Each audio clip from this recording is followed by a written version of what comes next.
রাইসা, কি অবস্থা, কেমন আছো? এই তো মেয়ের কণ্ঠ শুনলে তো মধুর সুরে কথা বলতে মন চায় তোর না? তুমি আমাকে এই নাম্বার থেকে কেন ফোন দিছো? হ্যাঁ, এই নাম্বার থেকে কেন ফোন দিবা তুমি আমাকে? আমার সাথে কথা বলতে কি সমস্যা তোর? দেখ আমি তোকে আজকে ক্লিয়ারলি বলতেছি, তুই আজকের মধ্যে আমার সাথে সম্পর্কটা ঠিক করবি, ঠিক আছে? সবকিছু থেকে আমাকে আনব্লক করবে, আর যদি না করছিস আমি তোর সামনে অন্য ছেলে নিয়ে ঘুরবো। আমি আজকের মধ্যে অন্য একটা রিলেশনশিপে যাবো। সাবাস, খুবই ভালো করছো। আমি কি তোমার সাথে দেখা করতে পারি? কিছু ইম্পর্টেন্ট কথা ছিল। তোমার সাথে রিলেশনটা স্টার্ট হওয়ার আগে ও আমার গার্লফ্রেন্ড ছিল। আমাদের কিছু ভুল বোঝাবুঝির কারণে আমাদের ব্রেকআপ হয়ে যায়। আমি ওই সময়টাতে আসলে অনেক ব্রোকেন ছিলাম, কি করবো কিছু বুঝতে পারছি। হঠাৎ তোমার সাথে পরিচয়, তোমার সাথে যতক্ষণ থাকতাম আমার ভিতরে খারাপ লাগাটা কম কাজ করতো, ভালো লাগতো। আমার মনে হলো যে তাহলে আমার ভালো থাকা উচিত, ওই জন্য তোমার সাথে সম্পর্ক চাই। খেয়াল রাখবো ওর খেয়াল রাখবো।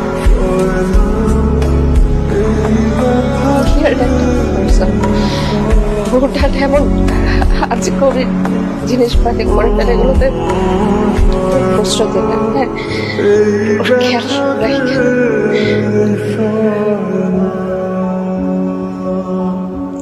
সরি, আপনি তো সবকিছু জানেন।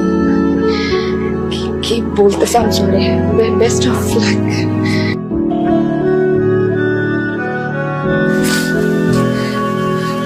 সরি, আমি তোমার মাফ করতে পারতেছি না। আমি অনেক চেষ্টা করতেছি, মানে আমি পারতেছি না।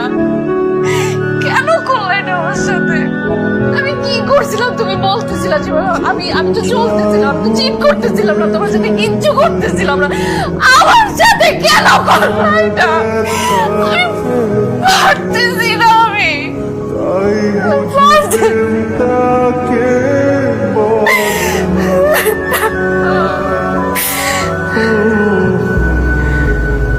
আমি ভালো থাকবো না, সমস্যা নেই।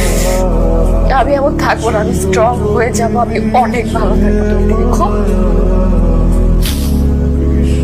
তুমি ভালো থাকবো না, তুমি চেষ্টা করো ভালো থাকবে, আমি ভালো থাকবো।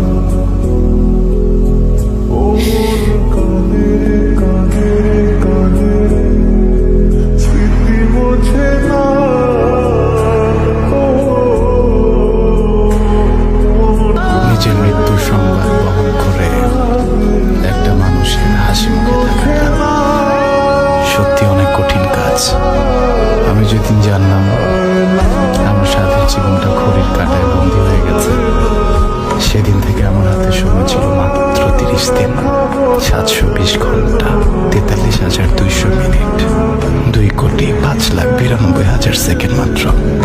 কথাটা জানার পরে না কেমন যেন পাগল হয়ে গিয়েছিলাম। প্রতিটা সেকেন্ড আঁকড়ে ধরে থাকতে চাইতাম। কেন? আপনি সেদিন আমার সাথে রেস্টুরেন্টে না গেলে আমি সামিয়াকে দূরে সরাতে পারতাম না। Thank you. কিছু কথা সময়েরই ঝরা পাতা দিয়ে যায় শুধু ব্যথা।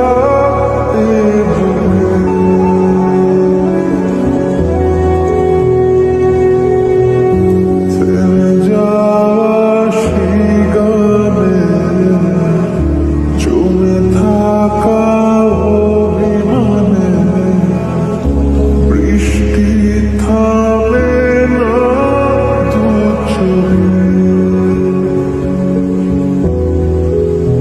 কোন কাঁদে রে স্মৃতি মোছে না। ও কোন কাঁদে রে স্মৃতি মোছে না।